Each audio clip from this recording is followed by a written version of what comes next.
Christmas is celebrated in the Christendom. This year's celebration marks her 60th birthday, which is just 2 days away.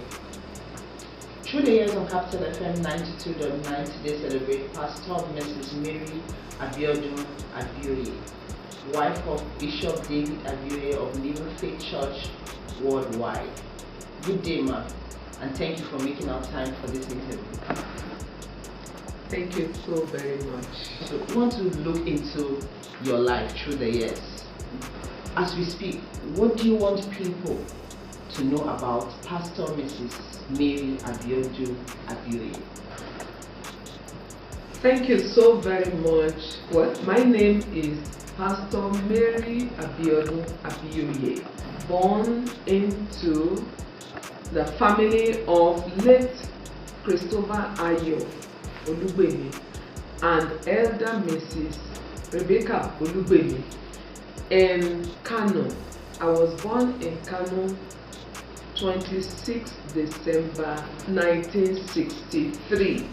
I am a second child and a first female of 6 children, and I got married to Bishop David Abioye in 1988, and we have been together dedicated to the glory of God. God has helped us on this journey.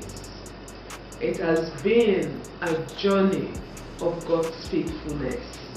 God has helped us thus far, and today, to the glory of God, we have our children, 3 of them, and 2 grandchildren.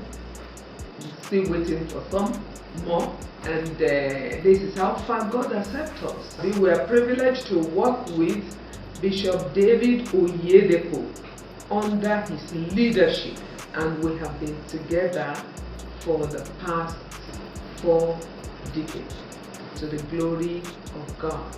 And talking about my background, educational background, well, to the glory of God, I will say I also got this educational background by the grace of God. I went to the primary school of Bishop Smith Nursery and Primary School and Queen Elizabeth School in Ilorin, respectively.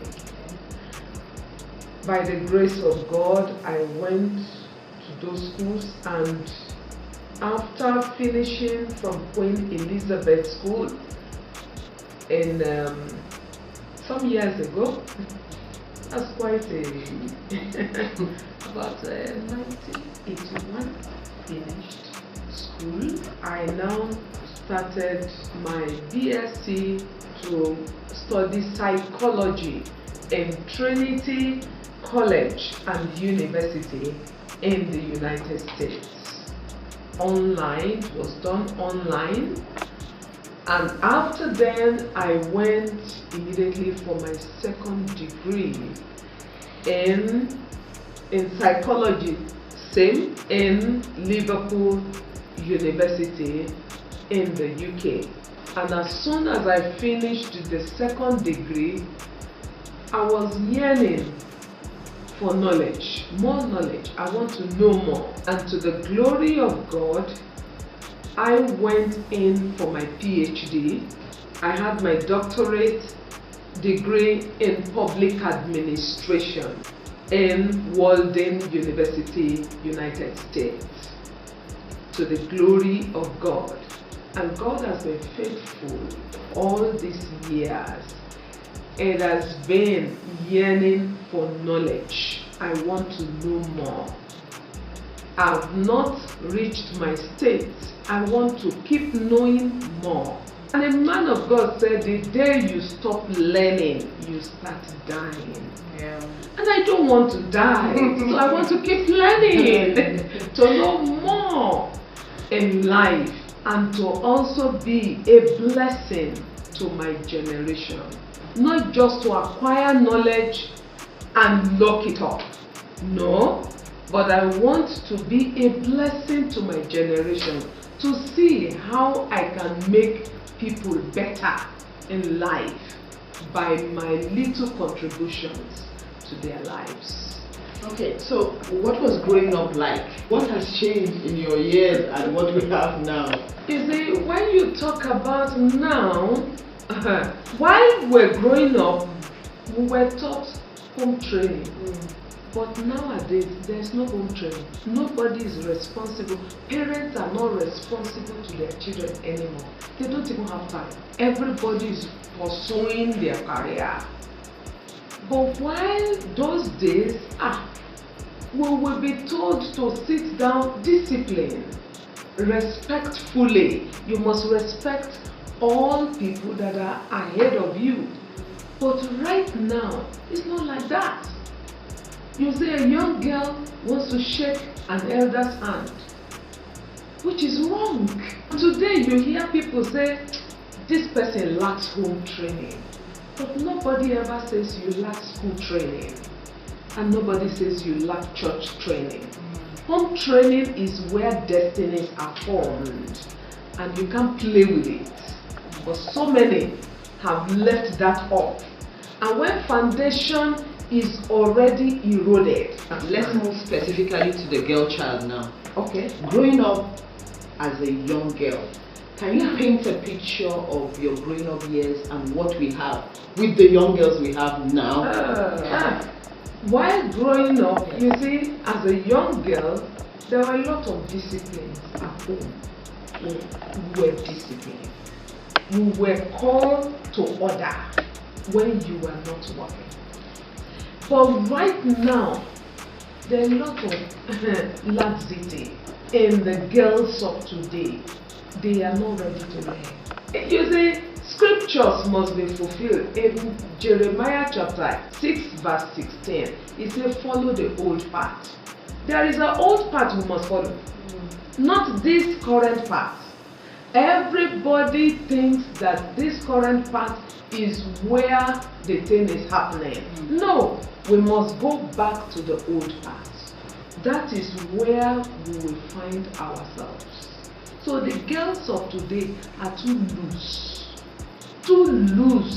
to the world that they don't see anything in just, playing with their lives. And for me, I thank God from the parents where I came from. They are disciplined to the core. So they had helped me to grow in life. That today, I can't play around men anyhow. What do you think is responsible for this failure? Or for this action that we have in our today's young girl? Parents don't have time for their children anymore. Everybody just wants to go their own way. Some parents don't even know their children. They thought they know them, but you don't know them. Because there are things they are doing that honestly it calls for order. It calls to get back to where we started from. So for today, I'm sorry. The parents are not working. I'm sorry. And to the glory of God, that is what I've grown with, and I've been a discipline. I'm a disciplinarian to the call. To the call. I don't play. My children knows it. Until today, even all the places I have been privileged to serve, I don't take chances from anybody or careless movements. You must follow order. A short piece we read while preparing for this interview acknowledges your role as a strong support for Pastor Abioye, your husband. And it further states that together in ministry you have pastored several congregations with attendance proofs. Did you ever know you'd be married to a pastor? Or you'll be a pastor? You see, when you talk about ever marrying to a pastor, I was just loving God. I was out to serve God. I never even knew I would marry a pastor. I was just lost in service to God. And as my husband came a pastor, I count it a great privilege that I am not the most beautiful woman that day. that he got me. And today I see it as a privilege, not a right. A privilege to be married to Bishop David Abioye, and we have been working faithfully together. I see him as my mentor. I see him as my leader. I see him as my role model. I see him as a friend.